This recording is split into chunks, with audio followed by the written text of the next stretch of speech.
There you go.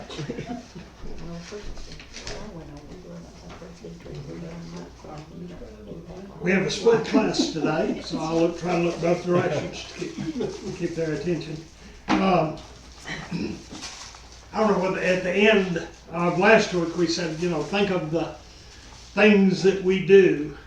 Some are certainly part of our growing up and the way we were raised. You were fine. It'd been a lot better than what they had on there, so don't worry about it at all. But it did challenge us to think about something that we do that maybe we now, in our studies on the Sabbath, or our feeling about the Sabbath, things have really changed. We talked about last week about movies and television watching and reading newspapers and all those kind of things. But that was, I thought, was an interesting start that Dr. Brueggemann got us going on. This one deals with resistance to anxiety. None of us suffer from that, so we'll just close the lesson. I need to listen to this very carefully. This, of course, this is coming from the Exodus 20 passages, of which we know very well. Sabbath keeping is distinctly a Jewish art form.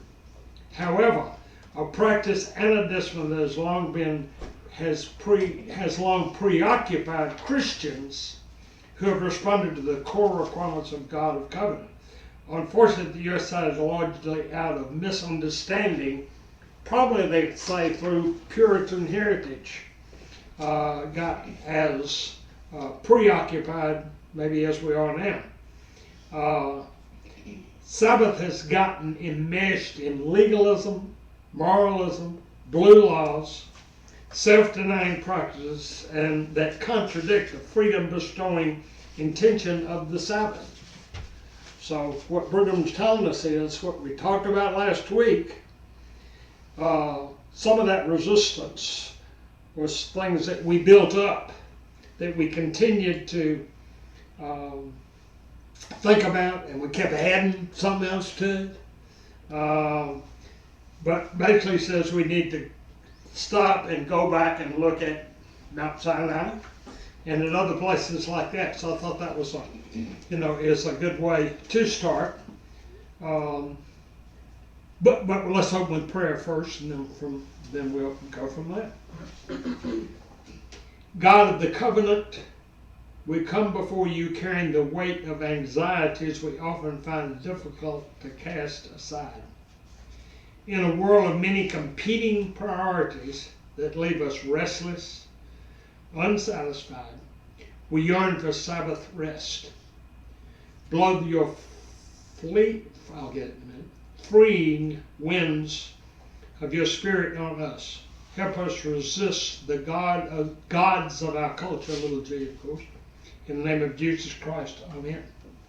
Again, it asks us just to think about last week, and then as we now begin exploring, Brueggemann's, actually the person that wrote the study guide, says Brueggemann observes that our understanding of Sabbath has become very enmeshed in life-denying practices that contradict the intention of Sabbath and misrepresents Sabbath keeping. Then they suggest that we then look at how does Brueggemann define Sabbath when taken seriously by faithful Jews and Christians. And I think, like I said, this really does go back to lots of the things from the early parts of our country, and we put a lot more requirements on it than even came across the ocean. I thought that was an interesting thought that he made. Sabbath keeping is a way of making a statement of peculiar identity amid a larger public identity of maintaining and enacting a counter-identity that refuses mainstream identity, which itself entails anti-human practice, pretty heavy words there he uses, and the worship of an anti-human gods, little g. Understood in this way, Sabbath is a boldly act of testimony to alternative and resistance to pervading values and assumptions behind those values. Our beginning point for the Sabbath commands, of course, was Mount Sinai. We know about that. We've studied it, and we have learned the Ten Commandments, and we try our best to abide by those. We try to live those out in our lives. But when Israel arrived at Mount Sinai directly after its miraculous departure from Pharaoh's Egypt, without knowing what would happen at that mountain with Yahweh, or what it would be like to meet the emancipator God, Israel came to the mountain to enact and acknowledge regime change, an embrace of the rule of God, of the covenant as an alternative to the rule of Pharaoh. Remember, Pharaoh was push, 7 days a week, take the straw away, make them work. When they finished making the bricks, then they got to go from bricks out in the field to try to find more of the straw. So it was very product and producing things oriented. Israel came to the mountain for that exact reason, that regime change, embrace the rule of God's covenant as that alternative. Interesting point that he makes here is that regime change itself had been accompanied dramatically in the wonder of the Exodus that had acted in power and exposed Pharaoh as a weak and failing governor. The departure from Egypt even evoked a great celebratory hymn from Israel that's contained in Exodus 15, and we'll recognize these words. The Lord will reign forever and ever, from Handel's Messiah. And that again, he traces that. I thought that was an interesting stuff.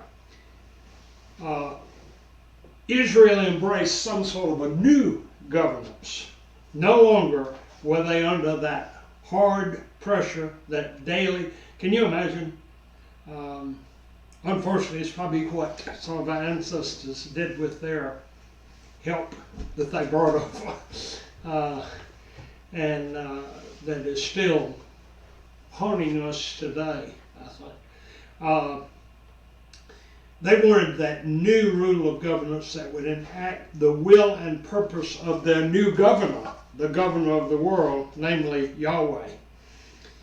Then Yahweh was there in stark contrast. So you can imagine, this wasn't just a freedom. Can you imagine what they had been through, and little did they know they might go 40 days, years, but they continued to allow God. They mumbled and grumbled. You remember, we're hungry. Why don't you feed us? We're thirsty. It's hot out here. We'd be better off if we went back to Pharaoh. At least we knew when we were going to get a meal. We might work 7 days a week. But there was all kinds of things like that. But then they took the book of the covenant and read it in the hearing of the people. All that the Lord has spoken, we will do, and we will be obedient. And they said that really while the commandments were being given, and in many cases long before they even knew what it was. Anything's got to be better than Pharaoh. So we're out of that. We're here. God loves us. In the recital of new policies, Israel's enjoined to love God in a singular way and to love neighbors in a most respectful way. Good thing we do all that. I'm trying to be respectful of them. It's harder with Eric, I have to. I wore my shirt, by the way. Thank you. The utterance of the Ten Commandments to Israel begins amazingly enough with references to Pharaoh in Egypt, doesn't it? I am the Lord your God who brought you out of the land of Egypt, out of the house of slavery. So there it was. All parties at Sinai, Yahweh, Moses, Israel, could well remember what that world was like under Pharaoh. They can remember Pharaoh with a God who regarded himself as a God of absolute authority. It was very much of a pyramiding socioeconomic power. You knew who was at the bottom, and you knew who was at the top benefiting. The power elite eventually to Pharaoh, who sat at the very tip top of that pyramid. We can remember that Pharaoh, even though he was absolute in authority and he occupied the pinnacle of power, was an endless, anxious person who caused the entire social environment to be permeated with that same restless. You can't imagine. I got to say you can imagine. If when you stop and think what these Israelites were going through every single day, not a breath. Hot. You finished one job, you went to the next. Never enough. Nothing was ever produce, or I don't have to tell you what the alternative would be. If he didn't kill you, and if you didn't fall down dead, then Pharaoh and his guards and his support mechanism was there. Very, very exploitive processes. Pharaoh was remembered at Sinai as well, as we said. But Pharaoh was not at Sinai. He was left helpless, disabled at the bottom of the water. At Sinai, while Pharaoh was remembered, Yahweh was front and center. So we said this major shift in what's happening. Again, it is not the kind of thing that either they wanted, but also even though they did grumble, they still had things so much better, and they now had the God, big G, in that they were trying to live up to. When we get to the various commandments, it says that God spoke 3 times in self-regard with the claim of exclusiveness. I am the Lord your God who brought you out of the land of Egypt, out of the house of slavery. You shall have no other gods before me. You shall not make for yourself an idol in any form, whatever form it be, anything in heaven above or on earth beneath. And Brugman says here that that's sort of what some of the stuff we say that, but then on earth beneath, we in turn start getting anxious, and then we start putting on more requirements. You remember when the Pharisees and Sadducees were so critical of Jesus, it wasn't that they were amazed by both his individual actions, his healing, his bringing people back from the dead, his turning water into wine, all these things, were breathtaking even to them. But it says, you shall not bow down to any other of them or any other type of worship, for I am the Lord your God. I am jealous. So if there's anything we need to be anxious about, and that is that are we living as God and as Christ would want us to live. The claim of exclusiveness sounded at first like the same thing that Pharaoh. The same claims of Pharaoh. For Pharaoh also required absolute authority. He required no rivals whatsoever. Very exclusive. It says he spoke 6 times then about neighbors. 3 on his exclusiveness, and then 6 times about the neighbor. And again, this is one way he points to. 3 times about himself, 6 times about offenses against the neighbor. Honor your father and mother. What a good day for that reference. So that your days may be long in the land that the Lord your God has given you. You shall not murder. You shall not commit adultery. You shall not steal. You shall not bear false witness against your neighbor. We all got that one handled, right? We never say something. Not more than 4 or 5 times since I got up this morning, probably. I don't know. No one intended. But we do. Don't covet your neighbor's house. Gosh, that's a beautiful house up on that hill. Look at the columns and all that land around there. Look at those big fancy cars in the driveway. I didn't mean to covet those. I love my '56 Chevrolet, so I'm going to go with that. Shall not cover your neighbor's house, your neighbor's wife, male or female slaves, ox, donkey, or anything that belongs to your neighbor.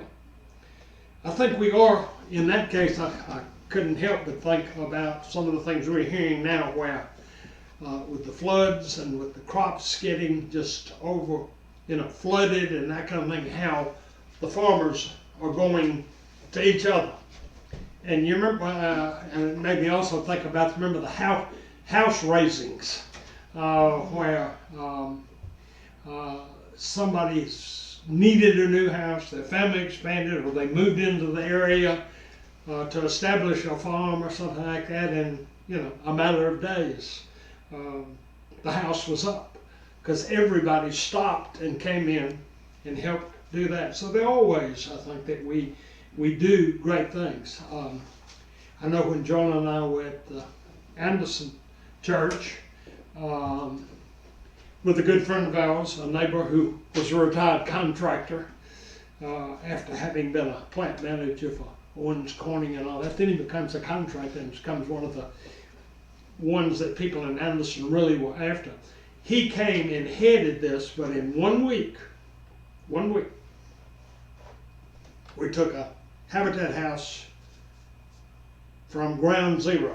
When I say we took it, they did have the concrete poured on the sidewalk, but not for the bricks for the house to sit on, none of that, because it was raised.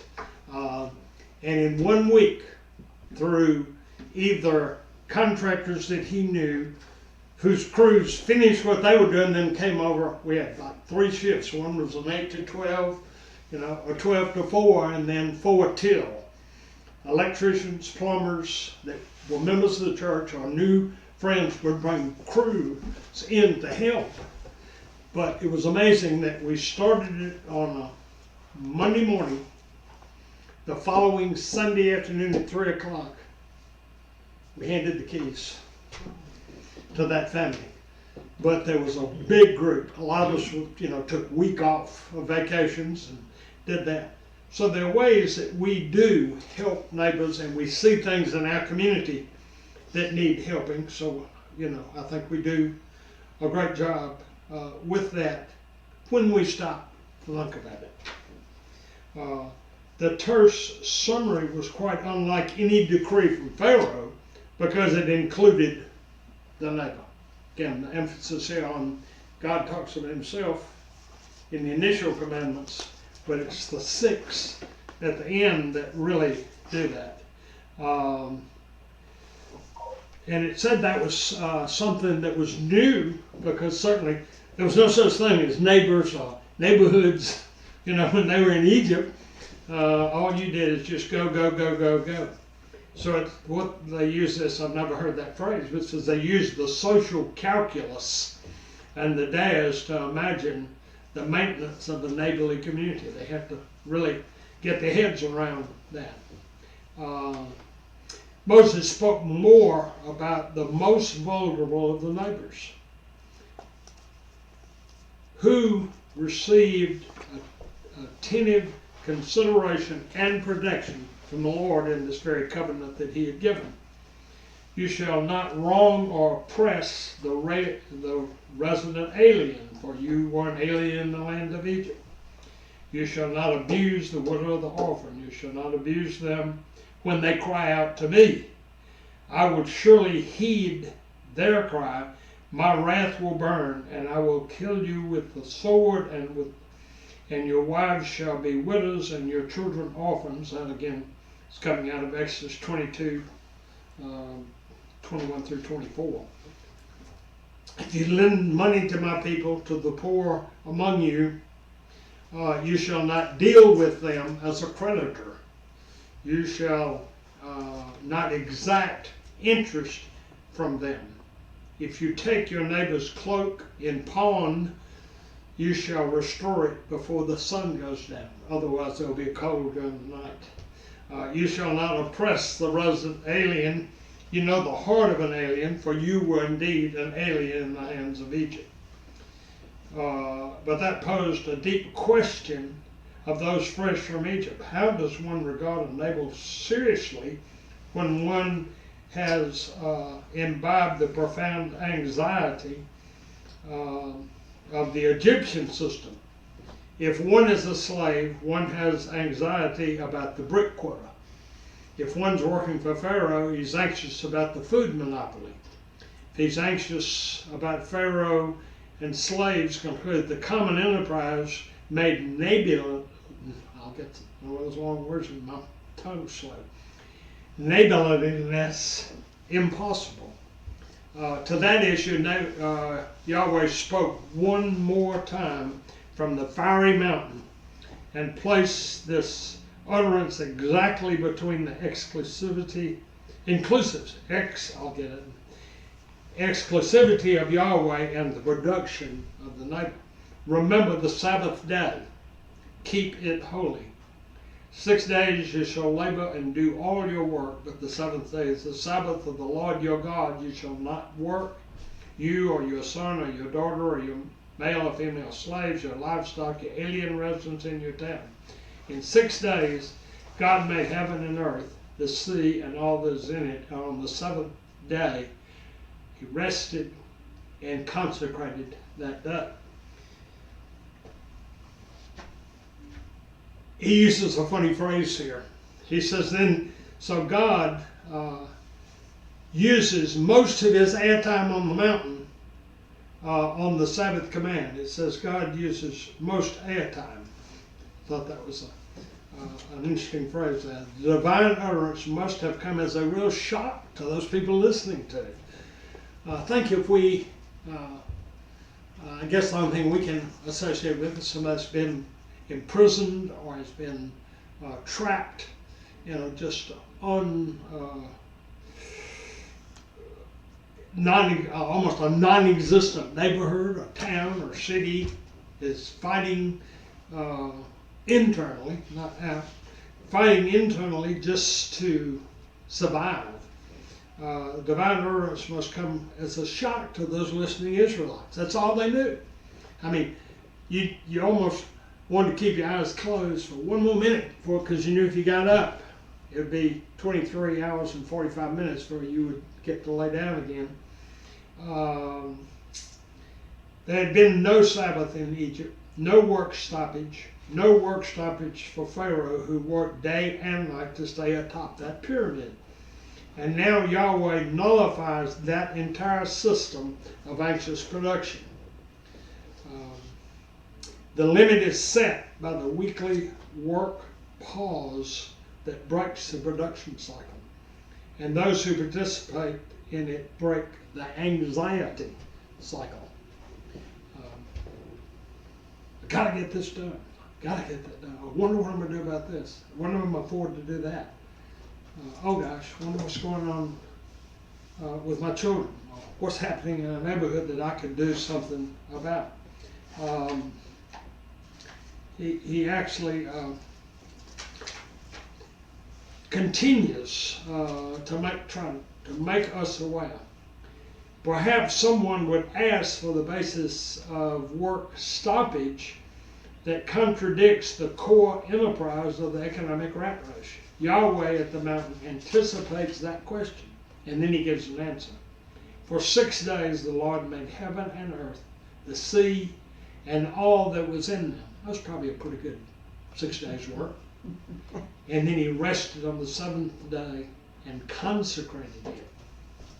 That's one of those words that we don't think about. We hear about him resting, but he consecrated and gave that to us, didn't he?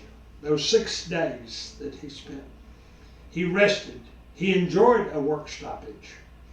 The verse is a direct reference to the creation liturgy of Genesis 1:1 through 2:4.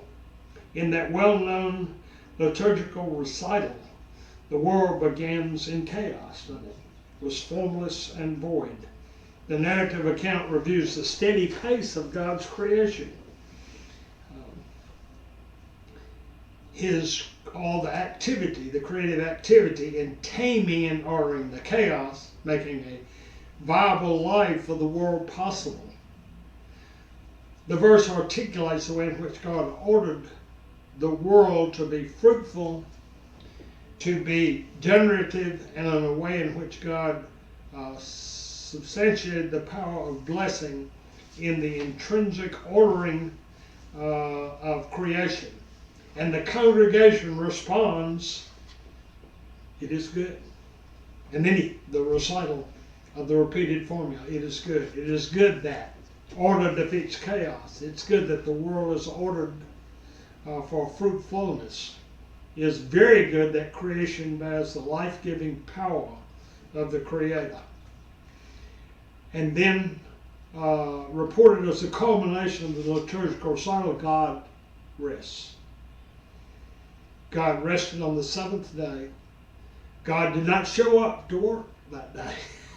God absented God's self from the office. God did not come and check on creation in anxiety of whether it all was going to work.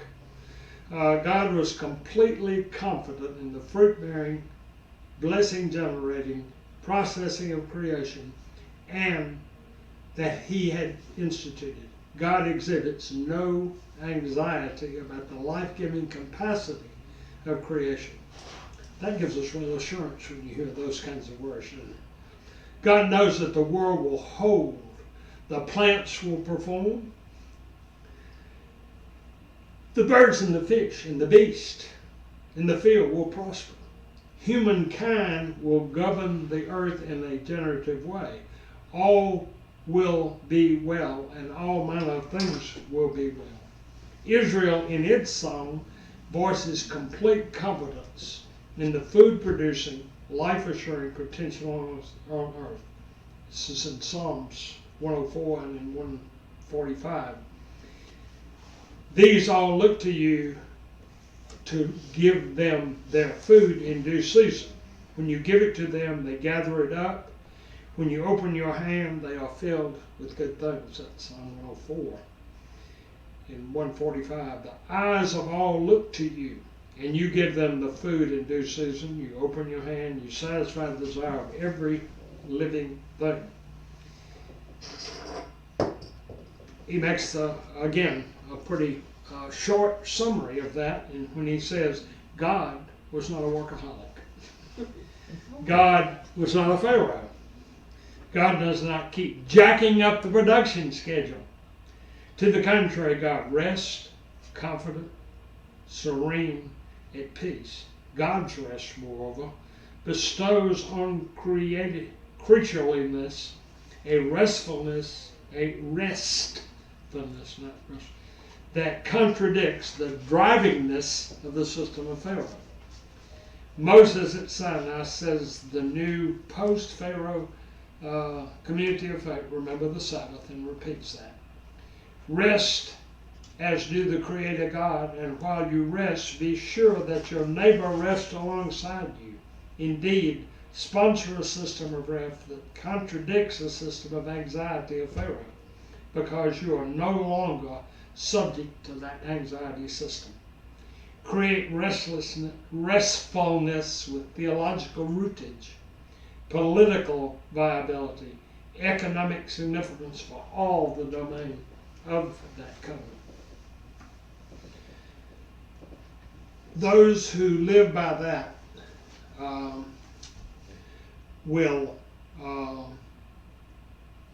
those who don't live by that will be part of their death system, They're bound to dishonor parents and non-productive kin. They are bound to engage in killing violence because the others are a threat. They are bound to reduce sexual interaction by exploiting commodity. They are bound to usurp from others if it's something they want. They are bound to engage in distortion and euphemism to gain advantage, or bound to being committed to acquiescence. He uses these long words. Moses recited all the commandments. You keep Sabbath. Do not need to dishonor mother and father, to kill, to commit adultery, to steal, to bear false witness, or to covet. You do not need, because you are able to depart from that exploitive system. Imagine Moses at Sinai. You're engaged in production and consumption, and I got to slow down quick. And you're the image of the Creator God, who did not need to work ahead. Sabbath is the cornerstone of faithful freedom. Other gods are agents and occasions of anxiety, but we as disciplined disciples, by resolve, by baptism, by Eucharist, by passion, resist such seduction. In so doing, we stand alongside the Creator, in whose image we are made. By the end of 6 days, God had done all that was necessary for creation. So have we. I think that it's amazing how somebody as bright as Brigham could put it out there for us sheep and goats to be able to understand it and need it, right? Let us pray. Heavenly Father, we know that even you, after 6 days of work, needed rest, that you were not anxious about your creation. We ask that you will let us take a deep breath or two when we become anxious, that we quit giving our prayers to you and then grabbing them and pulling them back. So that, oh, wait a minute, God, I can handle that one better than you. But instead, let us trust you, let us worship you, and let us follow these commandments about our neighbors, our friends, and all of your creatures here on earth. In Christ's name, amen. Amen.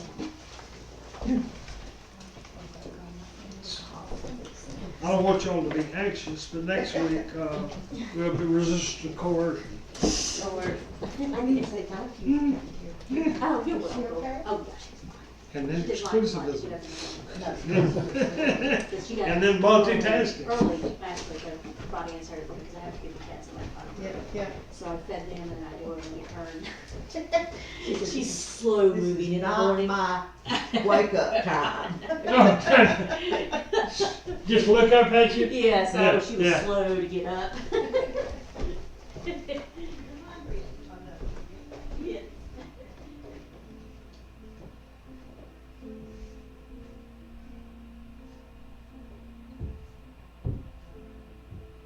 Yeah. Yeah. Good thing I'm sitting down looking at my monster spread.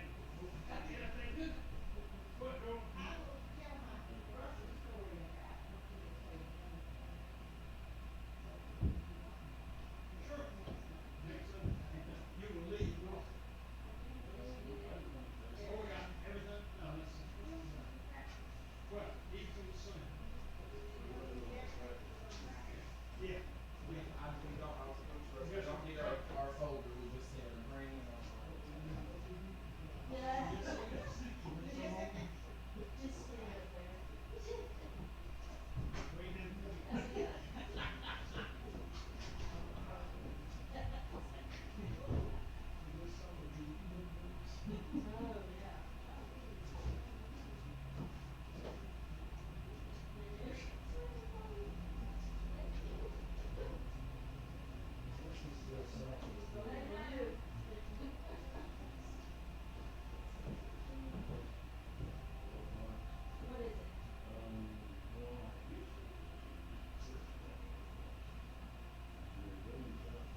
That's fine. No, I was just checking if you had.